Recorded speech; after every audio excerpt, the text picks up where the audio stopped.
नमस्कार, मैं पीयूष राय राम गुलाम राय YouTube channel पे आपका एक बार फिर से स्वागत करता हूँ। पिछली कक्षा में हमने आईपी पावलोव के द्वारा प्रतिपादित क्लासिकल कंडीशनिंग थ्योरी के बारे में कुछ जाना था। उस सिद्धांत को प्रतिपादित करने वाले आईपी पावलोव ने अपने सिद्धांत को प्रमाणित करने के लिए एक प्रयोग किया था जो कि कुत्ते पर था। यद्यपि कुत्ता या जो अधिगम करता है वो निष्क्रिय भूमिका निभाता है, तो अपने सिद्धांत को प्रतिपादित करने के लिए उन्होंने जो प्रयोग किया उस प्रयोग से भी हम परिचय प्राप्त करेंगे। जो इनका सिद्धांत था, सबसे पहले उस सिद्धांत को जाने। इस सिद्धांत पे उन्होंने बताया कि प्रत्येक प्राणी की कुछ स्वाभाविक अनुक्रियाएं होती हैं जो किसी भी स्वाभाविक उद्दीपक के आने पर प्रस्तुत होती हैं। जैसे कि एक भूखे व्यक्ति के सामने यदि भोजन को प्रस्तुत किया जाए तो लार स्राव होना स्वाभाविक है। यदि किसी जलती चीज को हम किसी अंग प्रत्यंग से छू देते हैं तो एकाएक वहां से अपने हाथ या उस अंग को खींचना स्वाभाविक है।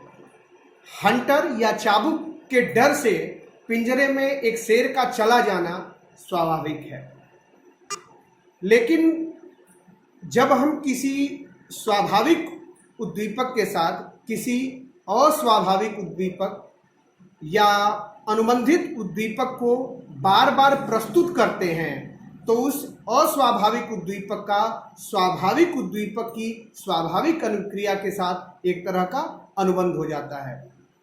फलस्वरूप भावी भविष्य में जब हम उस अस्वाभाविक उद्दीपक को प्रस्तुत करते हैं तो प्राणी उस स्वाभाविक उद्दीपक की स्वाभाविक अनुक्रिया को शीघ्रता और सरलता से देना सीख जाता है, और इसी को उन्होंने अधिगम की संज्ञा दी। अपने प्रयोग में उन्होंने किस तरह प्रमाणित किया ये जानने की कोशिश करेंगे। इनके प्रयोग में यूसीएस के रूप में भोजन था, सीएस के रूप में घंटी थी, और जो कुत्ते के द्वारा लार स्राव किया जाएगा वो यूसीआर कहलाएगा, और सीआर की खोज करनी थी। यही अधिगम है। उनके अनुसार कुत्ते का जो अधिगम था वो ये सीआर या अनुबंधित अनुक्रिया थी। अपने प्रयोग को प्रमाणित करने के लिए उन्होंने एक ध्वनि नियंत्रित प्रयोगशाला बनाई जहां कोई बाहरी आवाज नहीं आ सकती थी, सिर्फ वही आवाज आ सकती थी जो प्रयोगकर्ता के द्वारा दी जाती।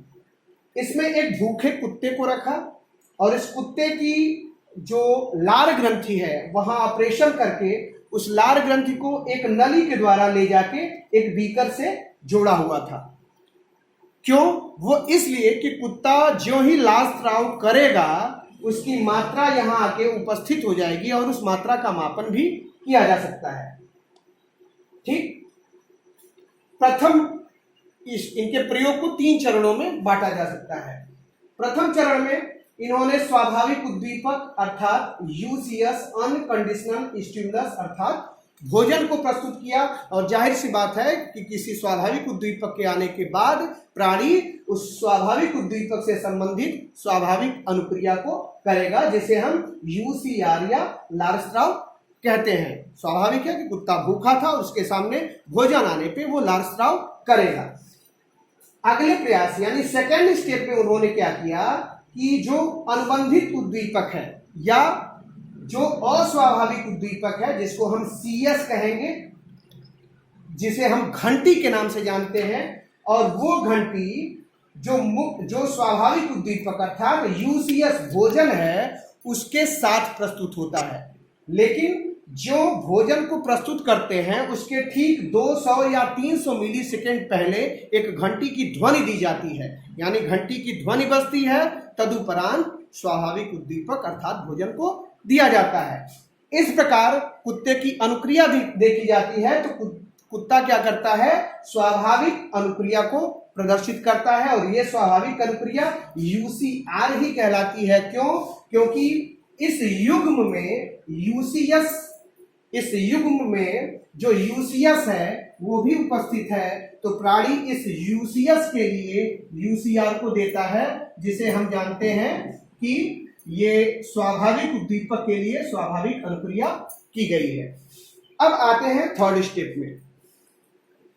थर्ड स्टेप में उन्होंने सिर्फ अनुबंधित या अस्वाभाविक उद्दीपक को प्रस्तुत किया जो कि घंटी थी, और उन्होंने देखा कि प्राणी सिर्फ घंटी को प्रस्तुत करने पे अनुकूलित या अनुबंधित अनुक्रिया को प्रस्तुत करता है, जिसको हम CR कहते हैं। अर्थात ये CR क्या है? लाल स्राव है।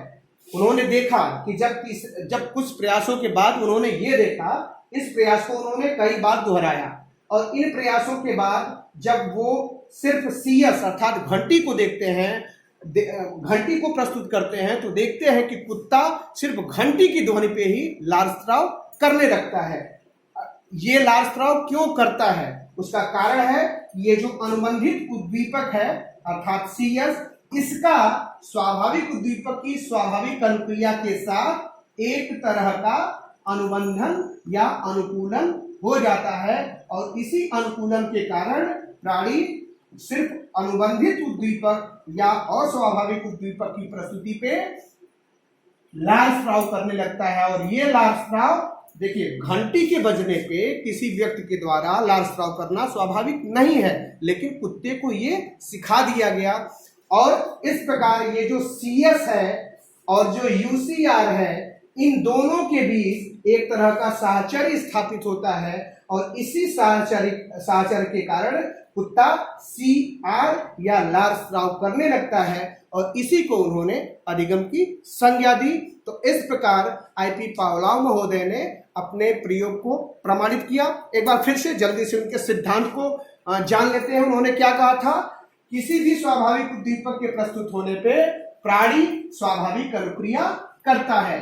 भोजन आने पे लाल स्राव करना स्वाभाविक है, लेकिन जब किसी अस्वाभाविक या अनुबंधित उद्दीपक को किसी स्वाभाविक उद्दीपक के साथ बार बार प्रस्तुत किया जाता है, तो इस अस्वाभाविक या अनुबंधित उद्दीपक का स्वाभाविक उद्दीपक की स्वाभाविक अनुक्रिया के साथ एक तरह का अनुबंध हो जाता है। फलस्वरूप सिर्फ अनुबंधित उद्दीपक या अस्वाभाविक उद्दीपक के प्रस्तुत होने पर प्राणी स्वाभाविक उद्दीपक की स्वाभाविक अनुक्रिया को प्रस्तुत करता है। इस प्रकार जो अस्वाभाविक उद्दीपक है, इसका अनुबंधन स्वाभाविक अनुक्रिया के साथ हो जाता है, और इसी अनुबंधन को उन्होंने CR या अनुकूलित या अनुबंधित अनुक्रिया का नाम दिया, कंडीशनल रिस्पांस, और इसी कंडीशनल रिस्पांस को उन्होंने अधिगम की संज्ञा दी। इस सिद्धांत को समर्थन देते हुए वाटसन और उनकी पत्नी ने भी एक प्रयोग किया। महान व्यवहारवादी वाटसन ने इस सिद्धांत को समर्थन देने के लिए एक प्रयोग किया। उस प्रयोग से भी परिचय प्राप्त करेंगे अगले वीडियो में। तब तक के लिए नमस्कार।